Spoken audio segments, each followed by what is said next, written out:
Chris always thought night shifts were simple: show up, stay awake, and clock out. But on his first night as a security guard at Danforth Textiles, he realized that some places never truly sleep. And in the silence of the empty factory, something, or someone, was still working. Chris needed the money. He had no other choice. After losing his last job, he was desperate. The job at Danforth Textiles, an old, long-abandoned factory on the outskirts of town, seemed like the perfect fit. It wasn't glamorous, but it paid well, and that's all that mattered now. The building had been shut down for decades, but the company still hired night shift security guards to keep vandals and squatters out. When Chris showed up for his first night shift, his supervisor, Tom, had given him a simple rundown. "It's easy money," Tom said, sounding almost too casual. "Just check the monitors every now and then. Do a few rounds. Call me if anything weird happens." Chris chuckled, brushing it off. Weird? What's weird about an empty factory? Tom didn't laugh. He just gave him a knowing look. "You'll see," he muttered, turning away. The factory was a hulking shadow in the night. As Chris stepped inside, he could feel it, like the place was holding its breath, waiting. The air was thick with dust, and the silence was suffocating. The sound of his footsteps echoed unnervingly against the high ceilings. The security office was cramped, filled with dusty monitors displaying static. Chris sat down, plugging in his phone to pass the time. The hum of the lights above seemed endless, the only sound in an otherwise empty building. He told himself it would be easy, just a few hours of watching boring footage. Then, at exactly 1 a.m., he heard it. A shadow moved across one of the monitors in Sector 3. Chris froze, eyes wide. He wasn't sure what he saw, just a blur, darting across the camera's view. He clicked the mouse, zooming in on the grainy footage. It was a fleeting shadow, a flicker that didn't belong. His heartbeat quickened. It was gone before he could even blink, but something didn't feel right. Against his better judgment, Chris grabbed his flashlight and walked to Sector 3. The factory floor was enormous, rows upon rows of rusted machines and silent looms. The place was so quiet, it almost seemed as if the building was holding its breath, waiting for something to happen. The air was cold and stale. Dust danced in the light of his flashlight. The machines, long abandoned, stood like silent sentinels in the shadows. Chris approached the weaving machines. There was nothing but the distant hum of the factory, the kind of hum that never quite stopped. Then he saw it, a spool of thread sitting in the middle of the floor. It gleamed unnaturally in the light, too clean, too new. It shouldn't have been there. Everything in the factory was coated in layers of dust. This thread was fresh. His heart pounded. The hairs on the back of his neck stood on end. He couldn't shake the feeling that he wasn't alone. Every corner of the factory seemed to hide something, something that watched him, waited for him. He quickly returned to the security office, hoping to calm his nerves. As he settled in, he reviewed the footage again. The shadow appeared once more, this time near the old assembly line in Sector 5. He rewound the tape and paused it. There, in the grainy footage, was someone. The figure was humanoid but distorted, its edges blurry and unclear, as if it didn't belong in the physical world.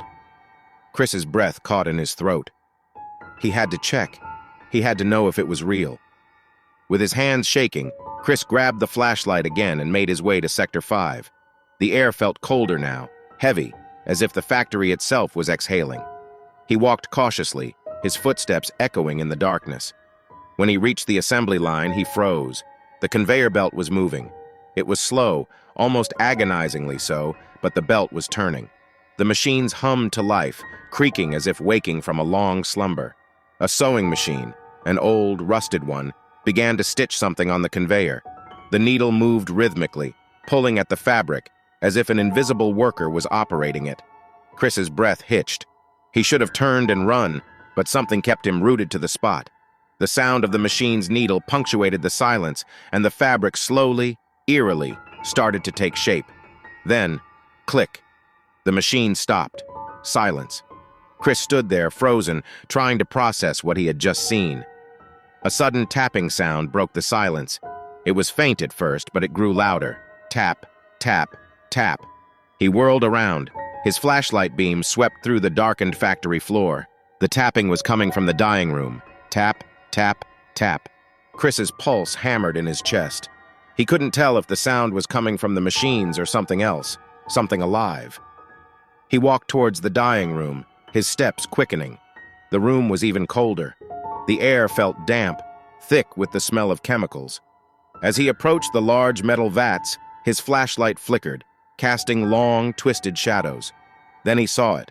A shape. A figure. It was standing near the vats. A pale, skeletal hand reached out of the darkness, gripping the edge of one of the dying vats. The hand was thin, almost too thin, the skin stretched tight across the bones. Chris's heart raced as he backed away. His mind screamed at him to turn around, to leave, to get out. But he was frozen. A voice, a whisper, breathed in his ear, so soft and guttural he could barely hear it. "Stay. With us." Chris's blood ran cold. His feet felt like lead as he turned to run. He bolted for the exit, but when he reached the door, it wouldn't open.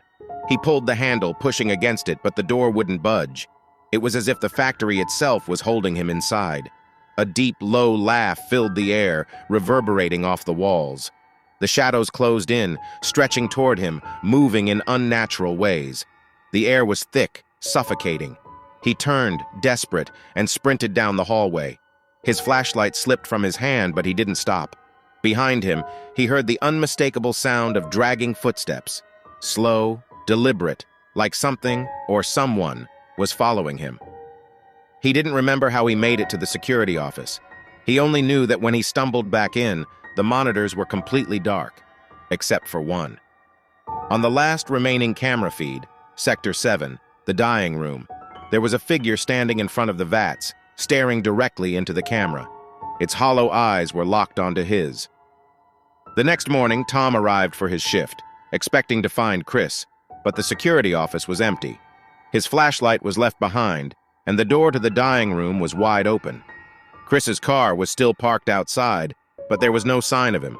The factory stood silent once again. A few weeks later, Tom received a strange call.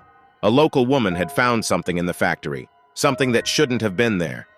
It was a single spool of thread, gleaming in the sunlight, sitting on the security desk.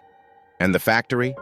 It still hums at night, and sometimes, if you stand outside at midnight, you can hear the faint tapping of the machines, still working, even though no one is there.